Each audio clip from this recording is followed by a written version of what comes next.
এয়া গাহৰি বনি আছে কিমান কেজি আছে গাহৰি ইয়াত 3 কিলো গাহৰি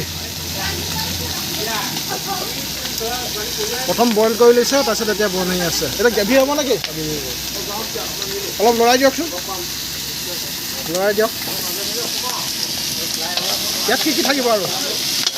আলু দিম আলু দিব আৰু কি দিব পিঁয়াজ দিম নহৰু দিম আদা দিম প্ৰথম এতিয়া দিলে না পিঁয়াজ নহৰু আগত দিলে না চব দিয়া তাৰপিছত এতিয়া নেক্সট কি দিব হেৰি দিম মা মছলা দিম আৰু মা মছলা অকণমান বেছি মানে মছলা নহ'ব নহয় আহিব আমাৰ ডেকাটা হোটেল আপোনাৰ আদা নহৰু দি দিয়ে এইডোখৰ কি জেগা বুলি কয় বনগাঁৱত আছে ডেকাটা হোটেল 120 টকাত আপোনাৰ থালি পাব গোটেই ভিডিঅ'টো আপোনাক এদিন পিছত ফুলকৈ দেখুৱাম আজি গাহৰি বনোৱাটো দেখিছোঁ ডেকাটাই